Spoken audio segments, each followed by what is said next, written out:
Allie is 15 years old, wearing the new white dress that her mother bought for her birthday. She had started her period a few months ago, but she forgot her pad. She stood around awkwardly, too ashamed to accept her natural biological changes. Her embarrassment to ask for period pads resulted in filling her underwear with toilet paper instead. Soon, laughter and hushed whispers pointed out the red patch giving form to her shame. Her shattered form cries as she tears at her ruined dress, a mocking reminder of her shame. This was my story. Hi, my name is Allie. Together with Eugene and Cecilia, we're helping share the dignity to remove the shame and stigma around menstruation. Stigma is real. Despite every woman getting a period, it still remains one of the most taboo topics of conversation. Way too often, these taboos result in gender-based discrimination, humiliation, and oppression. For young Australian girls, the shame of period is so bad that almost 70% would rather fail a subject in class than have their friends know. While society is becoming increasingly open and tolerant around topics such as gay marriages and mental illnesses, period is still something that's seen as unacceptable for public discussion. We believe that speaking about an issue is the only way to combat its silence, and dialogue is the only way for innovative solutions to occur. Our project is to launch a campaign for Share the Dignity, an Australian charity bringing dignity to homeless, at risk, and those experiencing domestic violence through the distribution of period products, and set up of educational projects and campaigns around menstruation.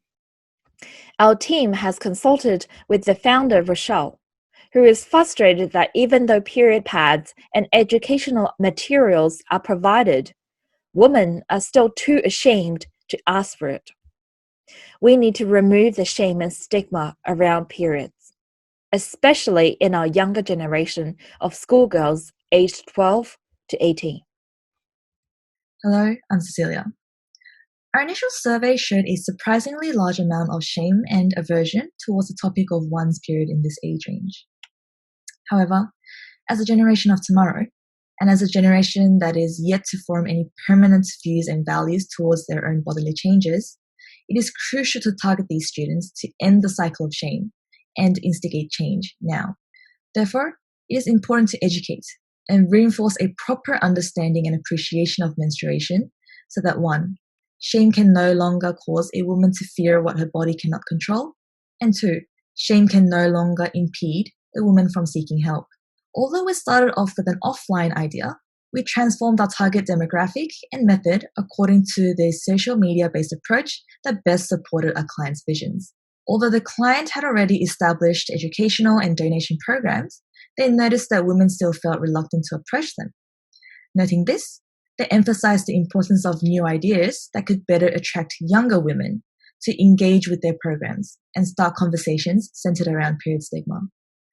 Further surveys consolidated this importance and highlighted the need to incentivize these education programs in order to target and stir interest in the desired age range.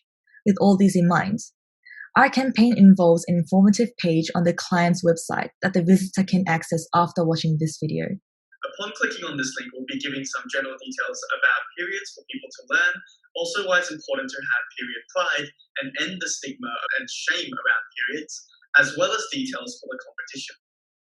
They are then required to read the information and provide a screenshot of them wearing any sort of red clothing on a social media post with the following hashtag. Visitors will then be required to go onto the next page, which asks for their details to get a chance to win the prize, which is the incentive element that we needed. Determining an age-appropriate prize requires further consultations with the clients as well as any other potential sponsors in the future. This project has proved its ability to gain public interest and is evidenced in the following invitations for podcasts, attention from notable figures such as the founder of Share the Dignity and other similar organizations such as the Canberra Period Project. Hey there, my name is Eugene and I'll be presenting the project timeline. We'll start following this pitch by working with the client to consolidate any details required, followed by establishing networks and developing materials in order to finalize all the campaign details by February. Following this, the campaign will launch around March, which will conclude on Menstrual Hygiene Day on May the 28th. In terms of our budget, hopefully with that $500 prize, we'll place $200 towards the competition prize, as well as a further $200 donation to share the dignity under the winner's name. Remaining money will go to marketing plus any sponsorship we receive. In terms of team roles, these are listed here as we go into these future months working on this potential campaign. And I'd just like to say thank you so much for listening and #PeriodPride. I love being a woman, don't get me wrong, but it's that time of the month, so here's my period song. Yep, that's right, I said period.